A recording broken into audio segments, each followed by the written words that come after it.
to the well deck on the starboard side, and I could see ice in the well deck. There's no sign of iceberg then, because he'd passed us. April 15th, 1912, in the frigid depths of the North Atlantic, where light has not penetrated for over a century, lies the most famous shipwreck in human history. Do you know one of the dudes that survived the Titanic? He was in the water for 2 hours.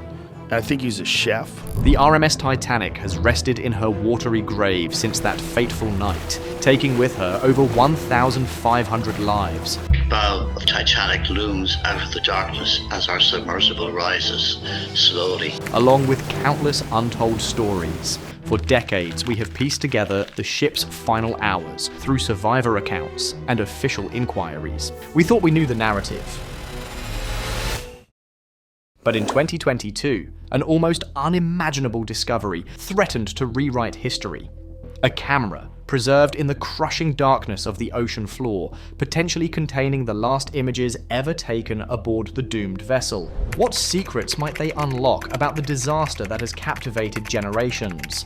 The North Atlantic is a notoriously unforgiving environment. It is a realm of perpetual darkness, where the immense pressure would crush a human body in seconds.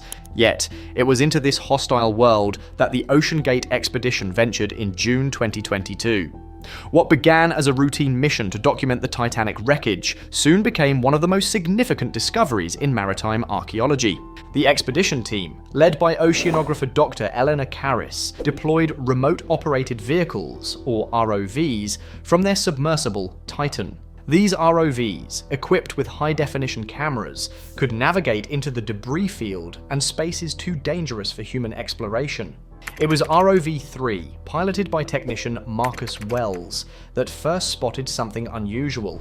Protruding from beneath a collapsed section of the first-class promenade deck, the object had the unmistakable rectangular shape of an early 20th century camera. As the ROV's lights illuminated the find, the team watched in stunned silence. It was a remarkably well-preserved Kodak Brownie, a popular model from the era. The significance was immediately clear. If this camera contained undeveloped film, and if that film could somehow be restored, the world might be about to see the Titanic's final moments through the eyes of someone who was there. As the camera was carefully brought to the surface in a custom pressure-maintained container, the focus turned to its owner. Dr. Harriet Zhao, the expedition's historical photography expert, identified unique markings on the camera's leather case, the monogrammed initials BG. These initials matched only one first-class passenger on the Titanic's manifest, Benjamin Guggenheim, the American businessman and mining magnate. Guggenheim's story is among the most poignant of the disaster.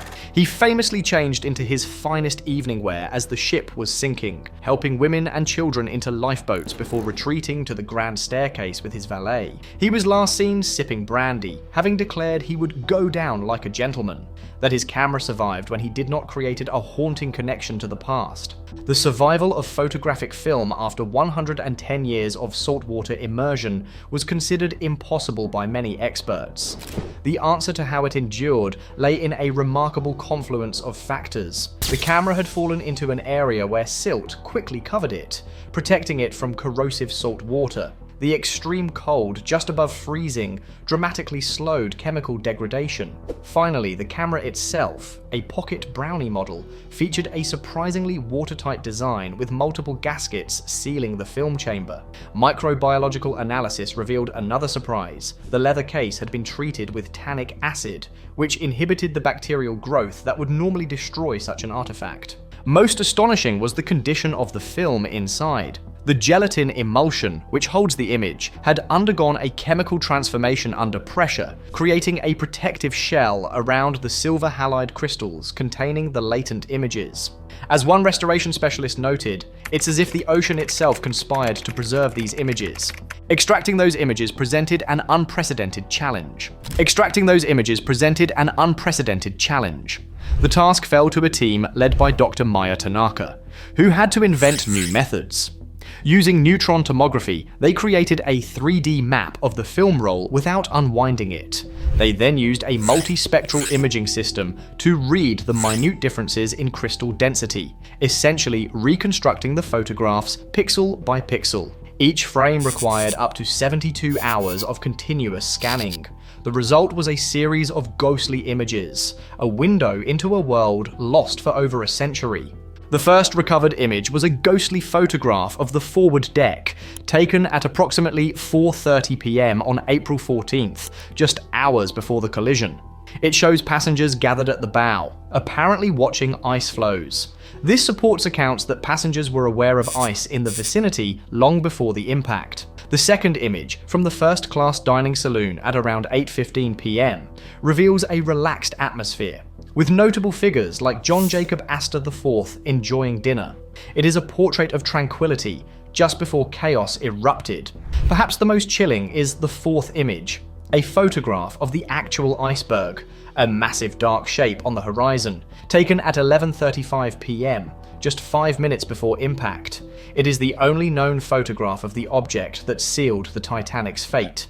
The sixth photograph delivered the most emotionally powerful scene, a group portrait in the first-class lounge at 12:45 a.m. after the collision.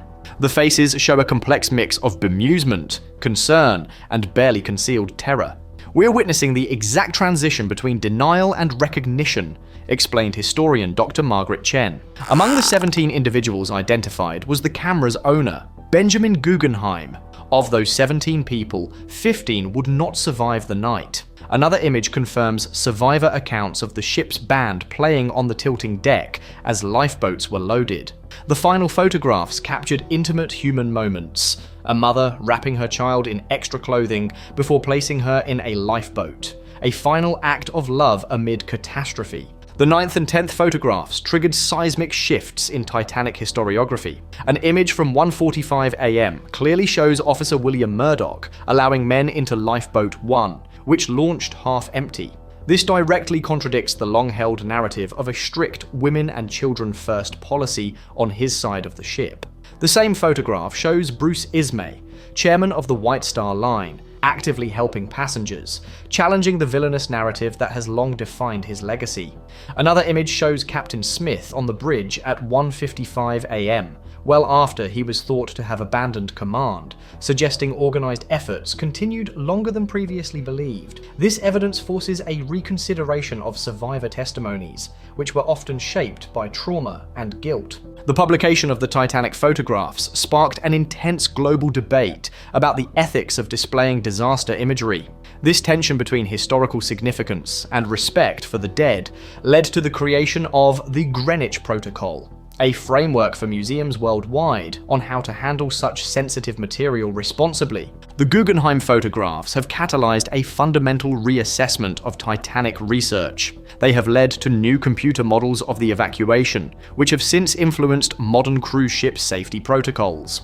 Architectural historians have used the images to create more accurate reconstructions of the ship's interior. Social historians have gained nuanced insights into how class boundaries were both maintained and dissolved during the crisis. The discovery stands as one of the most significant in photographic history, alongside finds like the negatives from the 1924 Everest expedition or the SS Noronha fire. But the combination of extreme age, the perfect storm of preservation, and the iconic status of the event makes the Titanic camera unique. These images have transformed our understanding of the disaster. They move it from the realm of statistics and historical record into immediate visual reality, ensuring the human stories of those aboard the great ship will never be forgotten. The discovery of Guggenheim's camera proves that history is never a closed book. There are always new chapters waiting to be found. Our mission is to continue uncovering these lost narratives, exploring forgotten events, and challenging what we think we know about the past. To join us on these expeditions and be the first to see what new truths we reveal, subscribe to our channel and activate notifications. Don't miss the next chapter of history.